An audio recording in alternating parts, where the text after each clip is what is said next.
You turn friends. How many times have I had Terri Cole on the show? At least twice. Maybe it's the third time. We're here. I forever want her to come back because she's just so full of wisdom, of value. She is one of the only women I know that there's not one person, because people are real with me. And people say, "Oh, Hmm. I really like this person. There's this thing I don't like." Everybody just loves you, including me. If you don't know Terri, my friends, she has her book Boundary Boss. She also has a book called Too Much. It's all about codependency, boundaries. Her work is killer. She is a therapist, a coach for so many, especially some star-studded creatures that you see on People magazine. And she has a mastermind that I want to ask her about because I think a lot of you would get value from some mentorship, and that's not something I offer at all. And I just figured today we're going to jam about life. We're going to talk about some life topics, how to make sense of things, clarity, healing. And this is just the perfect episode for you if you want to grab your little notepad, take some Mhm. notes, pour into yourself.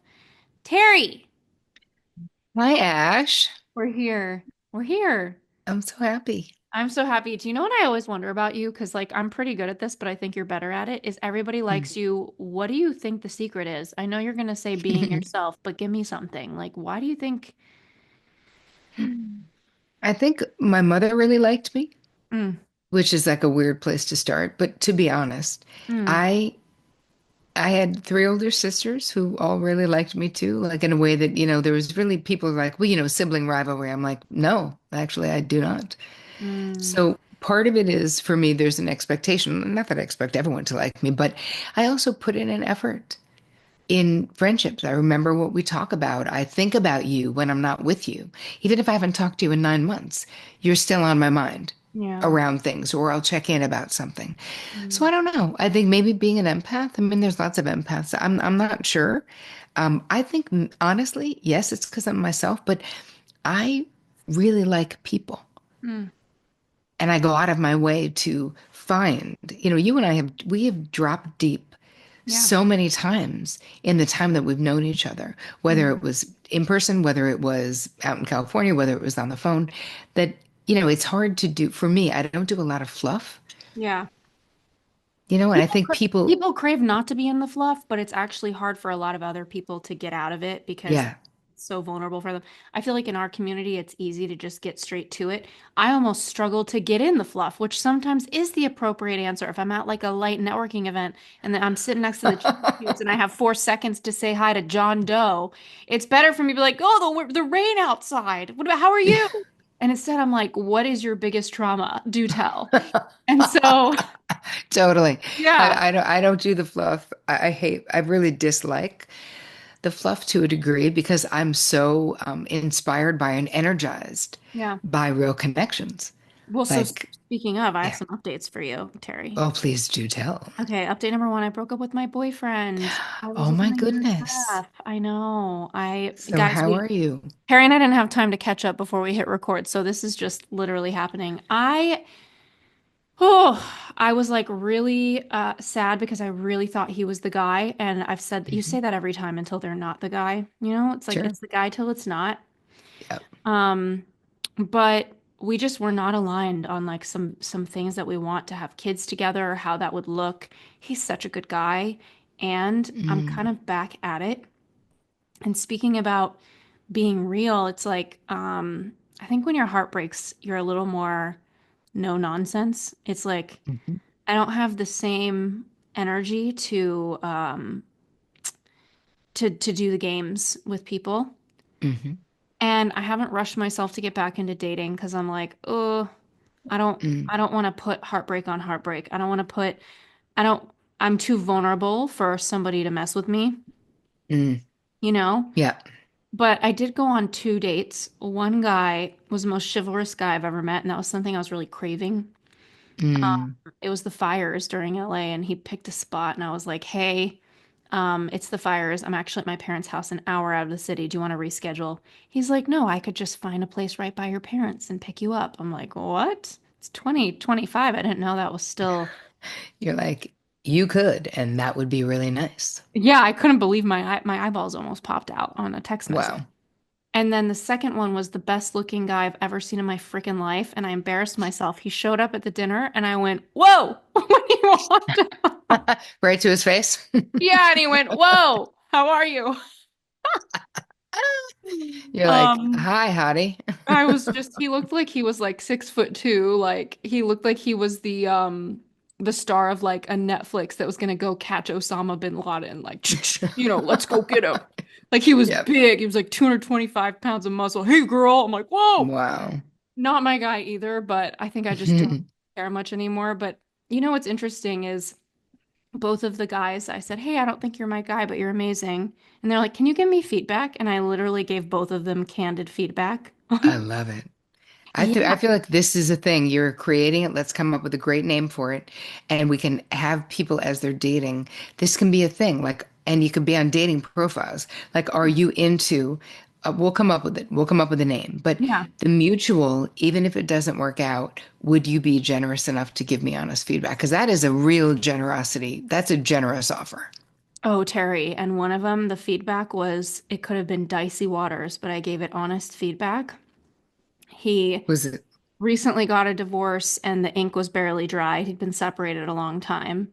Hmm. He like was in a lot of financial transition. I think his divorce like really hit him up with his finances, so he felt a little Hmm. unstable to me. Hmm. And he also gained 50 pounds during his divorce. And Okay. I hate to say it this way, and I hope nobody hates me here, but I wasn't attracted to him because I go to the gym like 5 days a week, and Hmm. right when we sat down, he's like, yeah, I kind of like lost myself. I gained 50 pounds, and I had no judgment on it.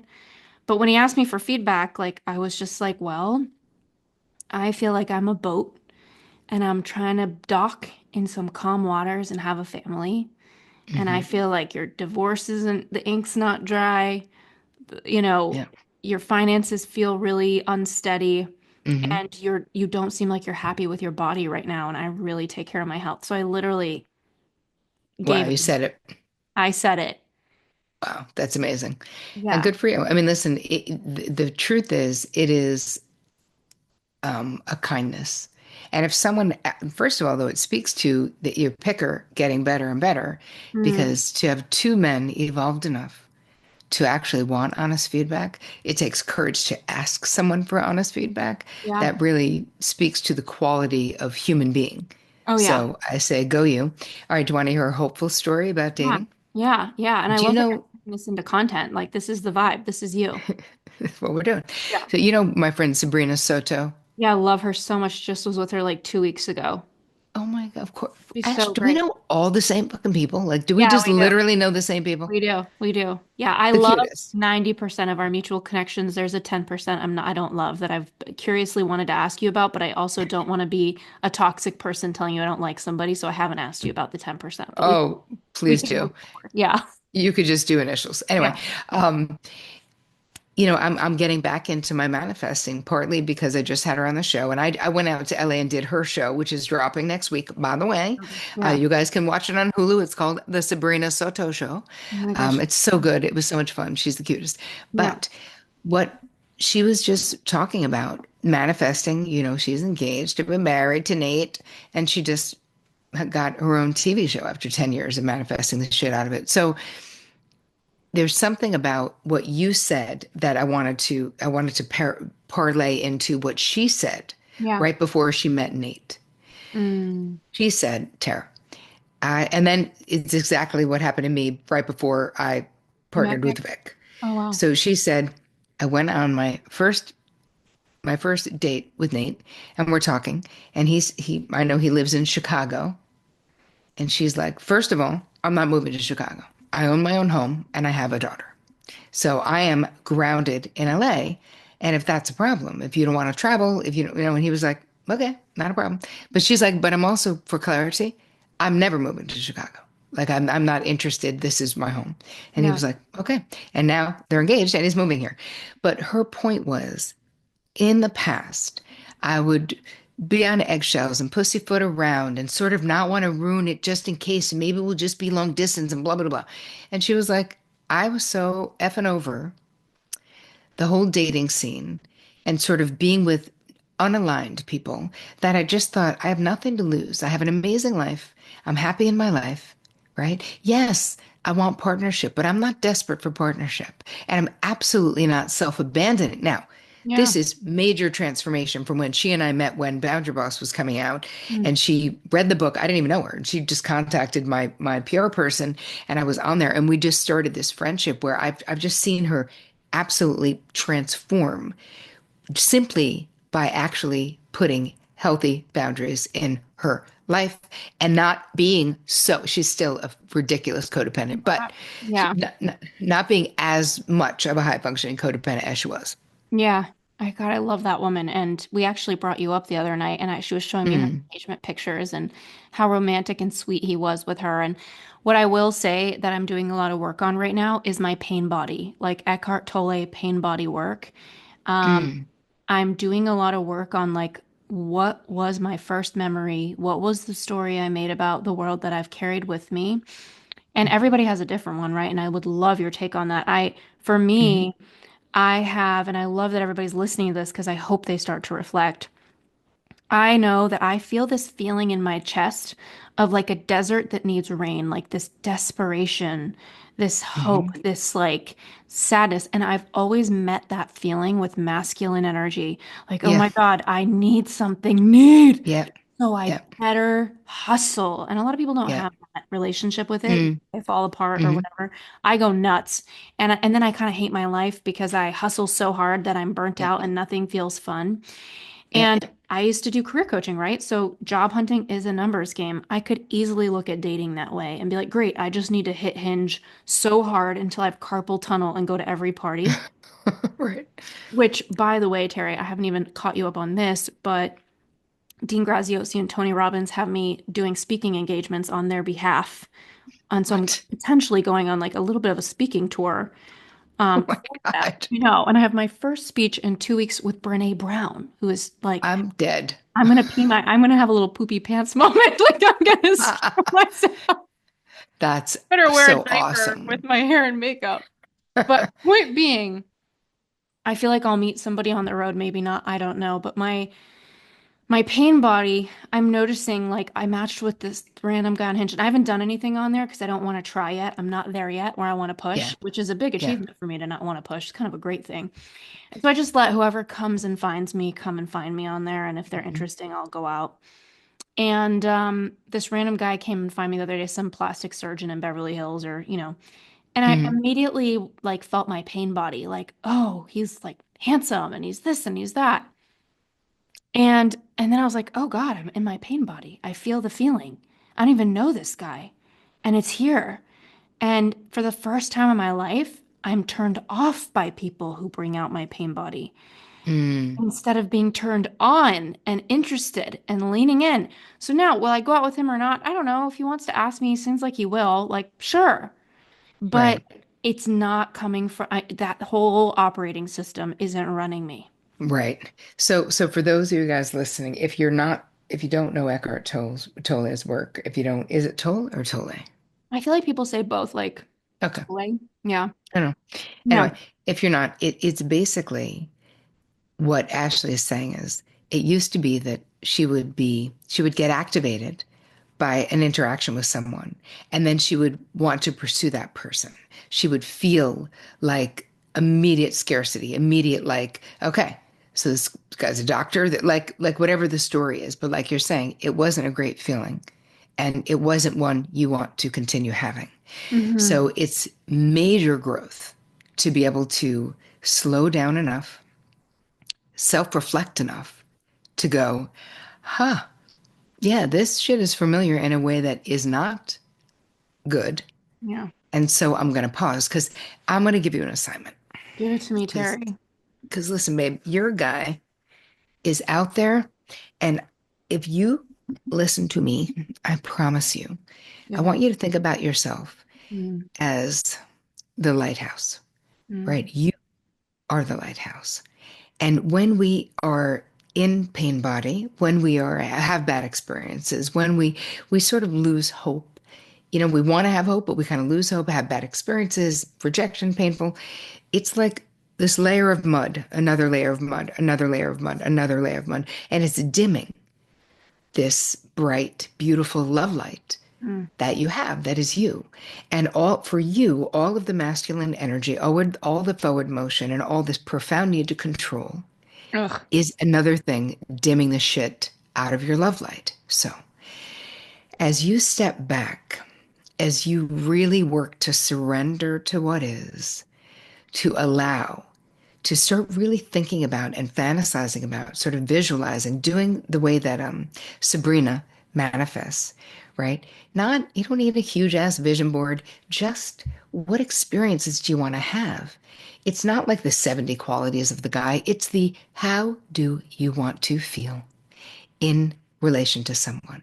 Me, I want my nervous system to be completely relaxed because Mm. the person is trustworthy, because I'm not walking on eggshells, because I'm not afraid of them, because I don't think they're going to say something that's going to hurt my feelings or be mean because they're in a bad mood, right? You decide how Mm. you want to feel, but that's what I want you to put on that little piece of paper. And literally, Sabrina does an 8 by 10 or like a word page or whatever it is, and just she prints it out in 4 places, puts it in this like a laminated pocket type of a thing, has one in her shower because she's nuts, and then has three in the other parts of the house.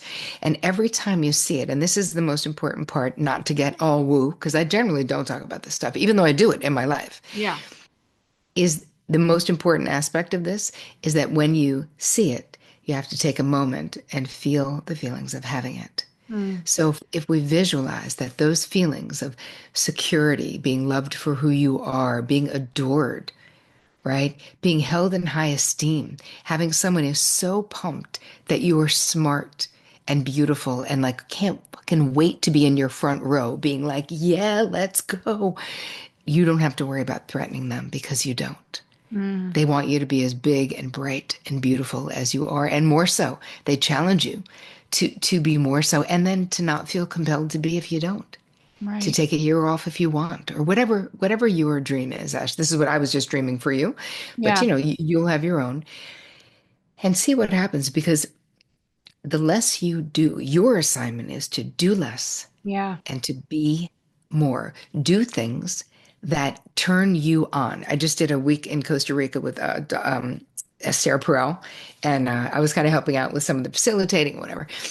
But it was erotic intelligence was what the entire week Wow. was about, which was unbelievably great. And obviously, with my friggin' repressed waspy background, it was so confronting. I was like, oh, but my point is, there's this 2 prompts that she gives, which I'm giving you, which is to really get into. This is talking about life. I turn myself on by. Mm.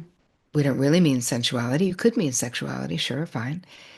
But what are the things that make you have this chi, this energy flowing through you, where you feel enlivened by life? I turn myself on personally, and I'm going to ask you, by jumping on my trampoline every day, by not being on the internet and not working until 11 a.m., unless I absolutely have to, but I generally don't. I spend the beginning of the day meditating with my husband, having coffee, feeding our chickens and our geese, taking our dog out for a long walk, like actual real, as my friend Jenny Pasloff would say, real motherfucking life Yeah. before we get into all the other stuff, because all of the running, the hustling, right? This is my ambition back in the day. Now it's more balanced, but I was you, Ash. I was just full throttle, full speed ahead, running a talent agency, simultaneously doing an accelerated master's program at NYU. Are you mental? Like, who does that? Nobody, Yeah. right? And I thought, well, I'm just ambitious. And then, of course, in therapy, I was like, oh, I thought I was running towards something. Oh, look, I just found out I'm running away from something. Life. Unbelievable. Yeah. Yeah, life and Mm. my core wounds and all the other shit that my father wounds and all the things Yeah. I needed to deal with. Anyway, longest way around the barn, people. I swear to God, I'm giving you the prompts. The Mm. prompts are I turn myself on when, Mhm. and I turn myself off when. So we start to really do more things on the I turn myself on when, and then add things to it. What would be What some else would, examples of some answers for people if they're struggling to kind of ground that prompt? I turn myself on. sure. I'm sure some I, people are like, I turn myself on with my vibrator, like, but I turn myself on when I put on candles in the house. Like, I'm guessing that's an example. yes, I turn myself on when I unplug from technology Yeah. and ground myself in real life. Go out and hug a tree, Yeah. right? Go into the woods if you can. And if you're in a city, go to a park, right? Yeah. I turn myself on when I let myself read the things I'm interested in, when I take the time to do the things that light me up that I would do for free. So much of the time, we don't do those things. I have people in my practice my therapy practice, who love to sing, but they didn't quote unquote make it as a singer, so they don't sing. And I'm like, fucking sing. Yeah. That is a perfect example of something. If you love it, do it. And then we can also think about this from the lens of sexuality and sensuality. I turn myself on when I have a beautiful bubble bath. And there are those things as well, but I want you to look at it from the macro, that Mm. what are the things that make you feel alive? Mm. Do more of them. If you are in a relationship, do more of them so that aliveness is between you in the relationship. New experiences in a relationship are like one of the hottest things that you guys can do, and one of the best things to keep you together, because you're constantly making new current memories. Oh, Hmm. remember last week when we went to that little cafe that we never went to, that mom and pop store, and the food was terrible, but the conversation was amazing. Right. That's a new experience. Anyway, that's my 2 cents on you. No, I love it. You're going to remove all of this one thing at a time, because listen, babe, I love you, I know you, and I know that you've been a workaholic forever, and me too. So I mean, listen, we do our best. I'm probably more balanced now, but I'm also 20 years older than you, so, or whatever I am. I don't Well, know it's how old you funny are, you but say that because it was actually an act of courage. I mean, the person I was with who I love, we were just not aligned, but it would have made me be more of a workaholic because he was attracted to a woman that works hard because he works hard and he likes the conversation about work. And so yeah, part of the decision, and there's many parts, right? But yeah, regardless of how much you love someone and respect them and look up to them and all that stuff is the version of me I'm going to be in the rest of my life here who I want to keep being? And my answer was no. yeah, I yeah. don't want to work like this. I don't want to feel like it would satisfy my partner to work at this pace. And so a lot No, of my decision is to be with somebody that respects the spaciousness, um, and is as capable as I am in their career so that there's yeah, space for seasons and rhythms. And there's so many reasons that relationship didn't work out. And I'm gonna miss him because he's such a great guy. It hmm, was such good companionship and understanding. So I forever send him like love and light, truly, because I'm like, of oh, course. what an amazing guy. And I look at my life now and I love that you're talking about really manifestation, like feeling into things. One of the spiritual laws that I still am grappling with is the law of Dharma, which is interesting because a lot of my career Hmm. coaching has to do with that in the past. I feel like in a lot of ways I'm doing my dharma. Like these TED Talks and these speeches Hmm. that we write for people and with people, it's like I'm in a gift. Like the highest level of Mm. professional comes in, people that have 5 New York Times bestsellers, people billionaires, whatever. And it's wild. I'm able to take their life and turn it into an 18-minute talk. Right. And it takes me no time. I'm like, boom, boom. And I could see them get the chills. And I'm like, got it, done. And more than half of our clients are going viral on the internet with their talks. Amazing. It's, and out of the past year, we did 68 clients that we wrote their talk and booked them for all sorts of different things. It's a lot. I didn't write the talk, Terry. I have a really good speech writing team. So you give me those eyeballs, like at least I didn't write the talk.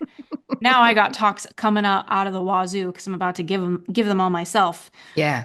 with this speaking tour that I might be doing. But Um, of the 68 clients, there's probably five that were no fun, right? They were just not Mhm. nice, like, you know, for whatever reason. Yeah. And sometimes it feels, when I read about the law of Dharma and spiritual laws, it talks about like if you do your Dharma and it's your highest expression and you give the universe what you're meant to give it, and it's all about being of service, like you pour into the world, you give your gift, and you get so much back Hmm. tenfold. I'm definitely giving my gift and making money in exchange. Sure. Am I making crazy wealth where I'm like about to be getting us a private jet this week? Absolutely not. But like, I don't strive for that. But all of it said, I think sometimes it's hard to make sense of feeling like you're in your Dharma when you have those five clients that suck. Hmm. And you have the Yep. 63 who love you and who are so happy. And so I guess my question is like, I don't know. What do you make of that sense when there's these spiritual laws and yeah. Well, I have to look at everything through a psychological lens because that's Hmm. really like even though I'm spiritual and I'm into Deepak and all this stuff, I see this from a psychological perspective. Mm. And what about you is allowing those five people? Like I feel like you need to build in for you um, an exit clause, like an exit strategy that if you don't feel like it's a good fit, but I feel like you're a high level people pleaser, and I it Mm. hence takes one to know one. So Yeah. no shade, I'm like a obviously. covert people pleaser because The I just same. seem really easygoing. Yes, this is how high functioning codependents are. Yeah. Nobody, because we're so effing capable, Yeah. nobody is looking at like, oh, we're like a weak-willed pleaser. No, that's not it. But we go above and beyond because we strive for perfection if we're being truthful, which is very different than striving for excellence, which is what we need to be striving for. And Mhm. so part of it is the ego part. It's like I used to say that, I could literally not like someone. Like I don't like them.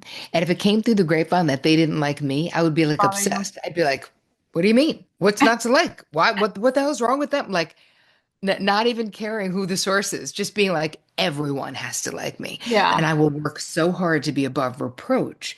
So for you, you kill yourself to be above reproach. And when it doesn't work for those five, which is a small percentage of the number that you had, part of me feels like it's deeper than ego makes it sound like it's bad. That's not what I mean. But there's like a butt hurtness to it. Because the truth is, why are we so invested in five miserable fucks? Yeah. Like they paid you, Yep. you did what you needed to do, Yeah. right? You had 63 other people who Very were doing happy. a backflip of joy for what Yeah. you did. So I would be more interested from a therapeutic standpoint of like, what is the representation? I'm going to give you three questions that you're going to ask yourself and you're going to journal later and then you're going to tell me. Ready? Yeah. Because and you guys, everyone can use this. Yeah. This is when we're trying to figure out if we might be having a transference. So in that moment, if you go back to that feeling of like how it was when you knew they were not on board, when you knew they were like being pissy and not that nice, who did they remind you of? Question number one. Mm. Where have you felt like that before? Question number two.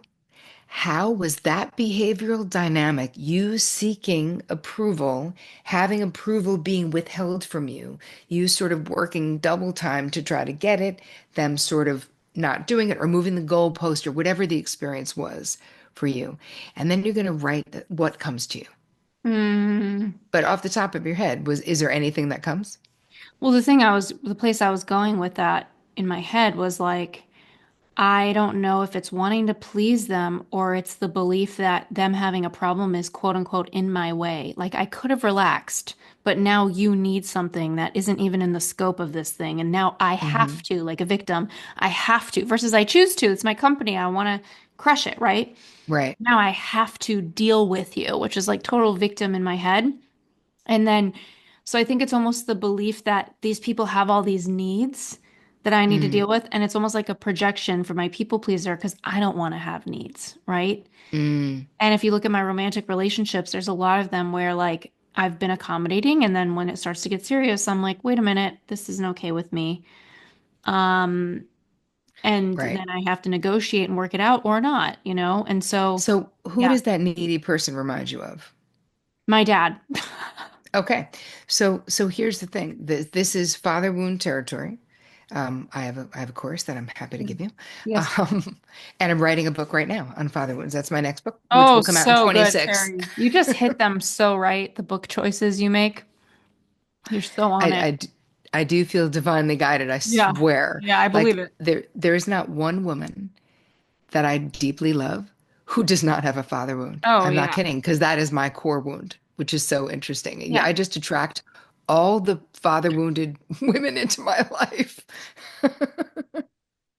It's like wounds and also astrology signs. Like, you know our friend Krista Williams? You know Krista, right? Sure, sure. Yeah, oh my God, I love her. She attracts all She's the Gemini. best. So you just got father wounds and she's got Geminis and we're just cluster attracting. We love it. It's Yeah. so good. Yeah. Wait, there was something else I wanted to say to you. Oh, the last thing I'm going to say about those questions, right? And we can put them in the show notes if you want. Yeah. They're called the Yeah, we three will. cues for clarity. Mhm. Is why does it matter, right? Why does it matter? Because if you go, well, that's definitely my father. What we're understanding is that there's something that's, even if you've done a ton of work, there's something that's a little bit still sticky. And so we kind of can just go in and go, okay, what is still sticky? In what way did this person remind me? Are there incidences from the past that still, when I think about them, have like a decent charge? And if they do, then write about it. Then Mm, ask a close friend to witness. Don't, I mean, just then burn. Like do a ritual around it. It's like consciously and intentionally release that experience. Because if it wasn't connected to this core wound, you wouldn't feel the way that you did. It wouldn't have had the power to make you sort of, you would just be like, this is life. right. You win some, you lose some. We're still doing a great job. They're still going to get the book and talk.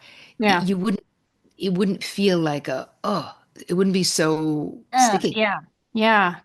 Okay, before we go anywhere, can you tell us about your mastermind? Because I feel like the world is, you're just one of very few people that I would, and everybody has a mastermind, but not like you. And so I really want people to know because I think we're in a weird time after COVID where I feel like a lot of people, whatever anxiety didn't make it out during that, whatever Yeah. unwellness didn't make it out, it's here. People aren't Yeah. feeling so good. And I feel like your Yep. mastermind's got to be like liquid gold in their Mhm. soul. So just like tell me a little bit. Okay. Well, let me tell you who it's for, Yeah. right? If like you love your life, right? Mhm. You love the direction you're going, but you want to work more efficiently or you want more. If you feel like you're killing yourself to get it done, but you're still somehow not getting what it is that you want in life. If you need help, like actual business help. So it's for women who are sort of exhausted. You could be an entrepreneur, you could be a helper, a healer. Last time I had two real estate agents, two writers. I had an oncologist who lived in London. Like, you know what I mean? And I already have 8 of the women in this group, and I'm only taking 10. So I only have 2 slots left. Mm, mm. Um, so what it is, it's a combination business mastermind. So that's everything from if you want to change careers, fine. If you have a business but you want bigger numbers, if you want a bigger impact, if you want to make online courses, if you want to have a best-selling book. I mean, Mm, when you join the mastermind, you actually get a copy of the book proposal that I got $1 million book deal to do 3 books. mm, Well, it ended up being 4 if you count the workbook. mm. Um, I have I've had a very popular pod for, it'll be 10 years in Oh my September. gosh, Terry, that's so OG. I didn't know you started in 2015. I did. My God. But there's all of that stuff. So you have the entrepreneurial, the team building, the visibility, tons of how do you do television? How do I write for these huge these websites that I want to write for to establish myself as an expert, all of that and so Mhm. much more. And then I have guest experts come in. We meet weekly. We meet, Oh, so you good. meet 3 times alone with me. So Mm, actually each person gets 3 full 1 hour sessions alone with me. That I promise you that alone will change your life. And wow. I do it even though, my friends who have masterminds are like, it's too much. It's too much of you. I'm like, listen, this is not like your mastermind because that's only one half is the business. The other half is the psychological and the emotional. And Mm, I have no idea how to help people do the first part if I don't understand where they are in the second part, which is why I do 3 1-on-1 meetings, why we meet every week. And then we have 3 day retreats that also we meet. We're going to do, I think, one in San Diego this year in the end of May and one in October. oh my God. So, you know, the reality is if you're looking for a safe and sacred container, to be as ambitious as you are, or to be as conflicted as you are, or to, because I have some people who come in because they're thinking about getting a divorce and Yeah. they also have business stuff that they want to talk about. But a lot of times there's an existential loneliness where women who are very ambitious, I'd say, and successful, but maybe they're not happy and they Mm, don't feel like they can talk to their friends about it because their friends are like, what? You're making all this money. What are you complaining about? You're married. You should be happy. And they're like, "Mm, but P.S. I'm not." mm, So there's lots of room for all different types of women, and I've had plenty. This is the third cohort that I've done, and I keep it really small and really intimate because I'm carrying like your charts around for 9 months. You know what I'm Wow. saying? So it can't be a lot of people. It can only be a couple people. Oh, well, I'm going to air this right away. And I feel like there's nobody, like, if you're listening to this, friends, and I mean, you hear what she does with me, I just really encourage you. You're so powerful, Terry. You've got the light on you. Like, you really Mhm. do. And you know it. I hope you do. You do. And I love you. Thank you for coming on. I love you too. This was so much fun. Let's do it again. So You come fun. back to Should my people show. DM you on, I would love to. Should people DM you on Instagram? They should, but you should go check out the website. You're going to put Yep. it in the In the show you notes. put it in the show notes. Okay, great. But yeah, you guys you can DM me. You can, especially if you're interested. I also have a beautiful community if Yeah. you're interested in. So they're two very different things. But either one is Great. great. More time with TC, you know? I mean, I'm never done with you. So thank you so much again. Thank you, my friend. I love you. Love you. Thanks for tuning in to the U-Turn podcast. I hope you learned so much in this episode and you're putting it into action today. We would love to hear from you. Slide into my DMs at Ashley Stahl or leave a written review if you're inspired. It would mean so much to us. Be sure to subscribe to the show because, as you know, the more subscribers we get, the better the guests we can bring you. And in the meantime, if you're looking to skyrocket your personal brand and impact millions, head on over to wisewhisperagency.com to learn more about how we are getting clients booked for the TEDx stage.